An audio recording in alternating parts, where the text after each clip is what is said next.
I am Shaun, and since the fallout, I've been stuck in some sort of nightmarish horror and fight for survival. My dreams are always the same every night. All those people entering the vault, me and my family, all of us lied to. All of us told we would be safe. Would we have chosen to die like this or in an instant outside with the bombs? The world has changed. All the colour has gone, and the fallout has transformed the sky into something unfamiliar. The world is just wrong. The bombs have brought a new horror to the world. Although we have the new horrors, it is the old ones that humans create themselves that have changed my life the most. Men who want what should be mine.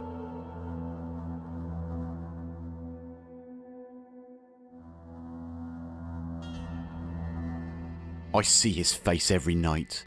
Just a piece of glass between me and him. I will find him. The cave under the garage was dark, so very dark. I thought about turning back, but it was only a thought, and a thought for a split second. There was something deep inside me pushing me forward every single step. And then I saw it. One of those giant rats from the garage. I thought about taking out my rifle and having a shot, but not wanting to take wild shots and risk disturbing more, I decided to get closer.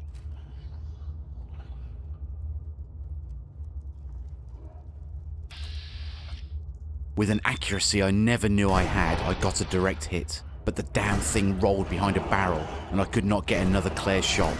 The rats then used their party trick and burrowed under the ground and leapt out to attack me. I shot wildly, just what I did not want to happen. It was lucky I did not hit the dog in the blind panic. But then within a few seconds it was all over. Then the dust settled and the floor was covered with oversized rats.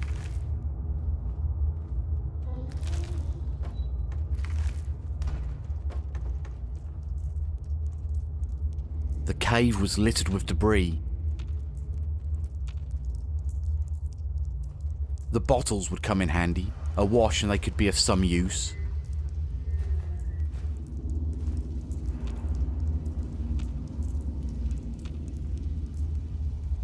A fungus covered the floor and the wall. I decided to take some with me. Maybe it would have some use if I dared try and use it myself. The device on my arm started clicking. I noticed a rad meter or something. The numbers were rising. Something around was giving me radiation. I found a fusion core on the floor, grabbed it, and decided to make a move. The core would be useful as long as it still had some power. There was only junk left on the floor, and I did not want to stay down there any longer than I had to. It would also be getting dark outside, but there was still one passage I hadn't looked down, and I wanted to give it a go. I could hear it before I could see it. It gave me the advantage. With my newfound accuracy, I fired upon the beast. The rat was larger than the rest, but I made short work of it from range.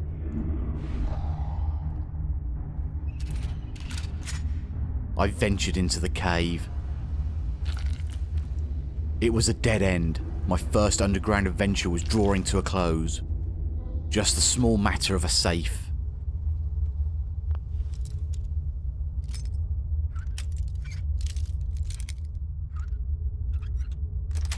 I successfully broke into the safe. What was inside was all useful stuff, but the fragmentation mines were of a particular interest to me.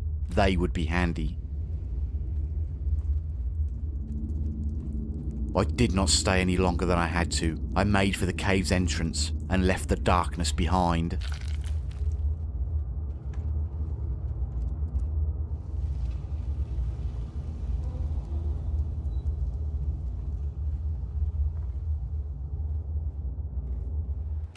Once back home, I cleaned out the bottles by boiling them in hot water. Then I went to collect some dirty water from the stream. This would need boiling also before I'd even think about drinking it.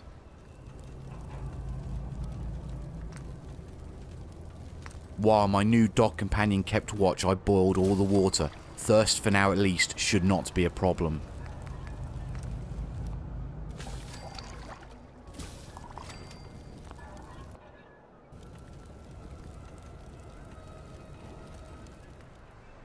The new gun I had found I knew would be a great find and a valuable weapon in the future, but I still needed to find the correct parts to improve it, just before I could start using it properly in combat.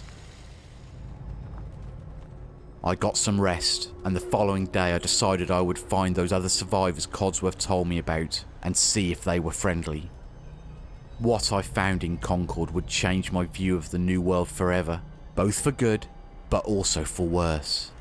And that is what would shake the very core of my soul, right up until this very day. As I now remember, just down the road from the Red Rocket I came across two giant mosquito-like creatures. These vile creatures would spit out blood that they have collected from their victims, and it was the illnesses they carried that was the most dangerous thing about them.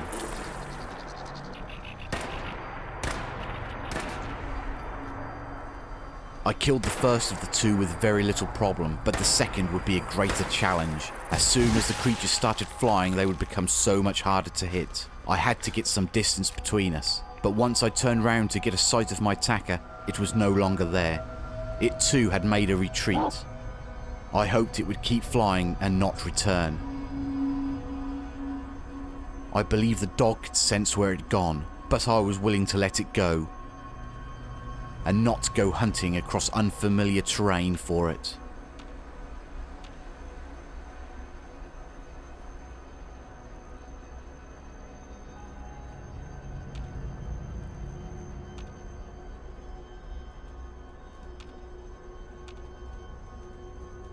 I gutted the creature I killed and cut some meat from the deformed cow. I did not fancy the meat at all, but if I was desperate I would have to consider it.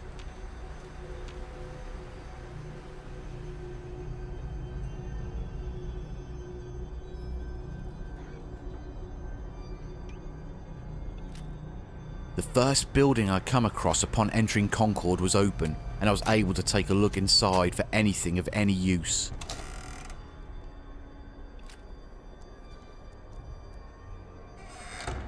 The baseball bat behind the door was a good find, even though as long as I had guns I would not consider getting too close to anything that wanted to attack me. Once again I come across a tin of bottle caps. This was no longer a coincidence. I had found far too many of these caps. Maybe they did have a greater importance.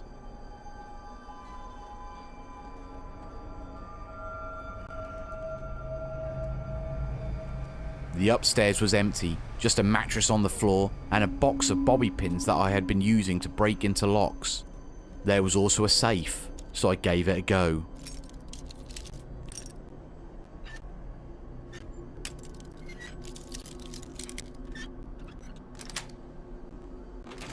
It was full of more ammo and batteries. Also another pistol. I would take them all. I could not afford to be too choosy. I needed everything I could carry to help me with my mission. I also found some empty bottles and a full Nuka-Cola. I was not even sure if the Nuka-Cola would be great to drink, but if I was desperate, I would have to give it a go. I needed a second just to catch my breath before moving onwards. The giant bug had returned. I did not know if it had found me.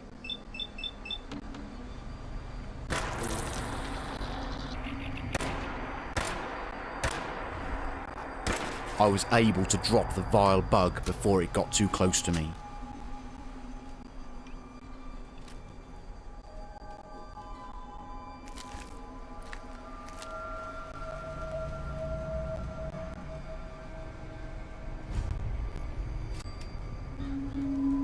As I walked down the street into the centre of Concord, I could see the spire of the local church. We had walked this way many times before. Nora worked in Concord, and this would be the place Shaun would have gone to school.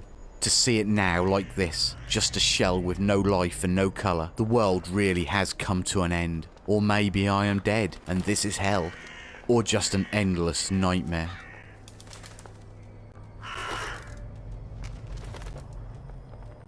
Gunfire. I'd heard that sound many times before. I knew that sound. I could close my eyes and still remember the first time I ever heard gunfire. Then he came around the corner. He had not seen me. I panicked. Would he turn on me? Would I let him? I shot him in the back. I told myself it was self-defense. Yeah, right, I shot him in the back. Self-defense. There was so much more gunfire, but not aimed at me. Whoever was there had not seen me, did not see their friend getting murdered.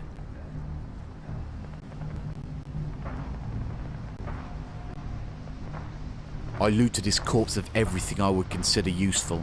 I had to get to terms quickly that once they are dead, they would have no use of this stuff, but I would. To me, this junk could be turned into anything. Another one was dead further down the road.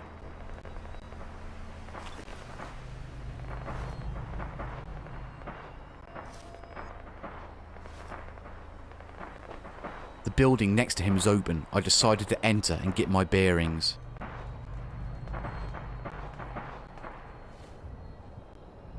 The two recently dead had fashioned basic armour from metal and clothing. It should offer better protection than my vault suit, so I tried some of it on.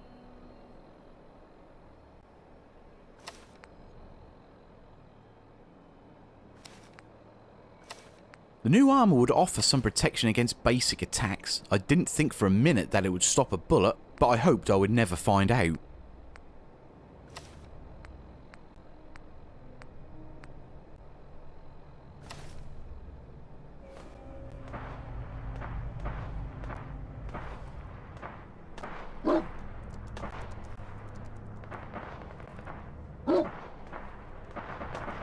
The first aid kit behind me had some good medical supplies. I just hoped that I didn't have to use them anytime soon. Everything in my nature was telling me to turn away and just walk back, to run back home and stay there. But there was something inside me driving me forward, driving me to do things I would not normally do. There was another one down the road. I could shoot him and kill him before he would even notice. My first shot though was not good and it just grazed him. He turned around and ran towards me. Luckily for me, he was not carrying a gun, only a melee weapon. He didn't have a chance. There were so many more of them, and they were all shooting at the building at the end. I knew that building. It was the museum. But while they were shooting at that, they were not shooting at me. I had to make the next move.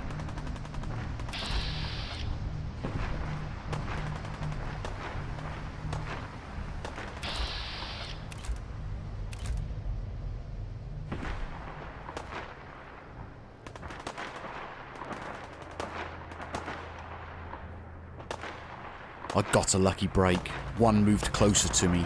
I remembered I had found a Molotov cocktail earlier on. I decided now was a good time to use it. My throw was not great. All I managed to do was create a wall of fire between me and my new attacker. This though would stop him running straight towards me, and I was able to get some shots in before he was able to react.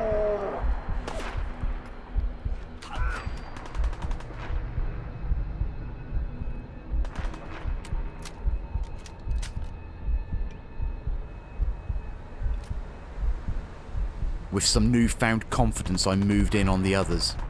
And with one of the grenades I had found in my hand, I moved forward, lobbing the grenade with no real accuracy.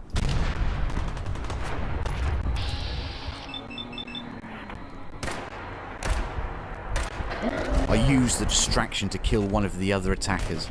I had to make a retreat, at least until I got some more support from the man who was in the museum. I needed him to take some more of them out. Before I could get another shot off, I could hear the growling behind me. I ran from my cover. Someone had gotten behind me, but how? How could they? He was moving so slowly and in my direction. It was the man I'd shot just minutes earlier. I knew I had killed him. There was no way he could have survived. A shot in the head put him down one more time. I turned and ran down the alley, trying to get a better angle of attack.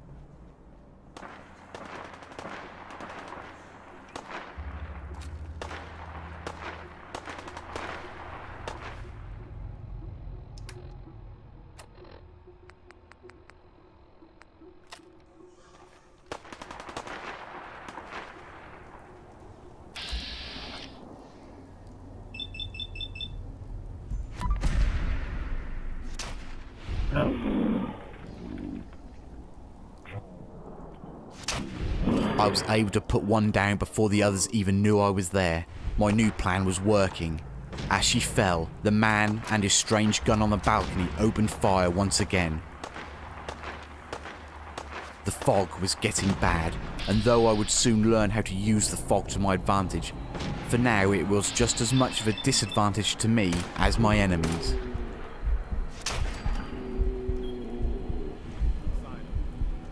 I thought I'd killed the last of them, but the gunfire in the distance revealed there was at least one more attacker. But where were they? My skill with the pistol had been getting better,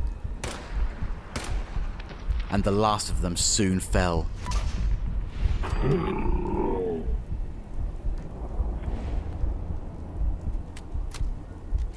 The man on the balcony called out to me. Hey, up here, on the balcony. I've got a group of settlers inside. The raiders are almost through the door. Grab that laser musket and help us, please! The dead man on the floor, he was wearing the same clothes as the man above. I grabbed everything I could, including the weapon he had been using. A modified laser weapon. I'd never seen its like before. But again, as before, one more of the dead stood up, and slowly, as if with no great purpose, walked towards me. He was dead. I know he was dead just moments before. But then again, there he was standing and walking. Then there was another. A shot to the head put it down, and the dog was holding on to the first, giving me the opportunity to finish him.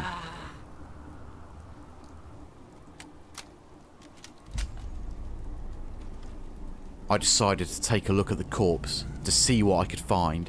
Some of the clothes would be of some use, and a closer look confirmed that my first shot would have killed him. It went right through his heart.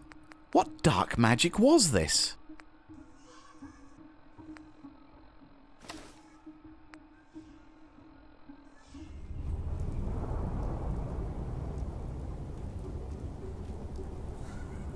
Once again, I got the sense I was not alone. One of the dead had risen once more. There was a word used for this, but the thought of it was stupid and I could not bring myself to say it.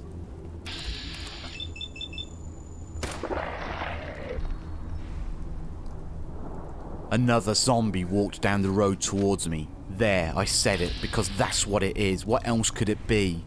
Only headshots put them down, and they are born from the corpses of the dead. This one fell like the others.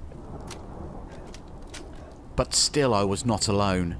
I know I had killed one more attacker, and like the others, he too had risen for his revenge.